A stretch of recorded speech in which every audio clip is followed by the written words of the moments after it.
ಎಲ್ಲರಿಗೂ ವೈಕುಂಠ ಏಕಾದಶಿಯ ಶುಭಾಶಯಗಳು. ಇವತ್ತು ನಮ್ಮ ಮನೆ ಹತ್ರ ಇರೋ ವೆಂಕಟೇಶ್ವರ ದೇವಸ್ಥಾನದಲ್ಲಿ ತುಂಬಾ ಚೆನ್ನಾಗಿ ಪೂಜೆನ ಮಾಡ್ತಾ ಇದ್ದಾರೆ. ತುಂಬ ಚೆನ್ನಾಗಿ ಅಲಂಕಾರ ಕೂಡ ಮಾಡಿದರು. ದೇವ್ರನ್ನ ನೋಡೋದಕ್ಕೆ ಎರಡು ಕಣ್ಣು ಸಾಕಾಗಲ್ಲ.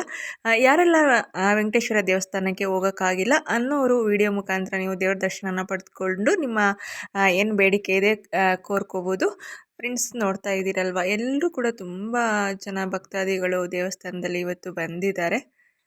ತುಂಬಾ ಇಷ್ಟ. ಇಲ್ಲೇ ಕುಳಿತುಕೊಂಡು ನಾವು ಒಂದು ಅರ್ಧ ಗಂಟೆ ಇಲ್ಲ 1 ಅವರು ಕುಳಿತುಕೊಂಡು ಇವತ್ತು ದೇವಸ್ಥಾನದಲ್ಲಿ ದೇವ್ರ ದರ್ಶನನ ಪಡಿತಾ ಇದ್ದಾರೆ. ಅಷ್ಟು ಚೆನ್ನಾಗಿದೆ. ಇಲ್ಲಂತೂ ಹರಿಕಥೆ ಕೂಡ ಮಾಡಿಸ್ತಾ ಇದ್ದಾರೆ. ಹರಿಕಥೆ ಕೂಡ ಮಾಡಿಸ್ತಾ ಇದ್ರು. ತುಂಬಾ ಚೆನ್ನಾಗಿ ಮಾಡ್ತಾ ಇದ್ದಾರೆ, ಅದ್ಧೂರಿಯಾಗಿ ಮಾಡ್ತಾ ಇದ್ದಾರೆ. ಇವತ್ತು ನಮ್ಮ ಮನೆ ಹತ್ರ ದೇವಸ್ಥಾನದಲ್ಲಿ ವೈಕುಂಠ ಏಕಾದಶಿನ. ಇದು ಒಂದು ವೈಕುಂಠ ದ್ವಾರ ಅಂತ.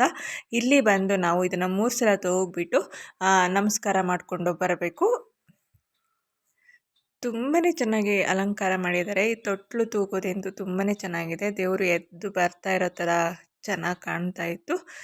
ನಿಮ್ಮನೆ ಹತ್ರ ದೇವಸ್ಥಾನಗಳಲ್ಲಿ ಯಾವ ಥರ ಮಾಡ್ತಾರೆ ಅನ್ನೋದನ್ನ ಕಮೆಂಟ್ ಮಾಡಿ.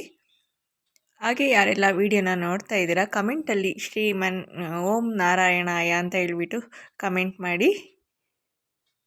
ಎಲ್ರಿಗೂ ಒಳ್ಳೆಯದಾಗುತ್ತೆ ಇವತ್ತಿನ ದಿನ. ನಮಗೆ ಕೂಡ ಅಷ್ಟೇ. ನಾನು ಕೂಡ ದೇವ್ರ ಹತ್ರ ಎಲ್ರಿಗೂ ಒಳ್ಳೆಯದಾಗಲಿ ಅಂತ ಈ ವರ್ಷ ಮುಗೀತಾ ಇದೆ. ನೆಕ್ಸ್ಟ್ ಇಯರ್ ಆದ್ರೂ ಎಲ್ಲರೂ ಅಂದ್ಕೊಂಡಿರೋದು ಸಕ್ಸಸ್ ಸಿಗಲಿ ಅನ್ನೋದನ್ನ ನಾನು ಕೂಡ ಕೇಳ್ಕೊಂಡು ಬಂದಿದ್ದೀನಿ. ಇಲ್ಲಿ ಪ್ರಸಾದ ಕೂಡ ಕೊಡ್ತಾಯಿದ್ರು.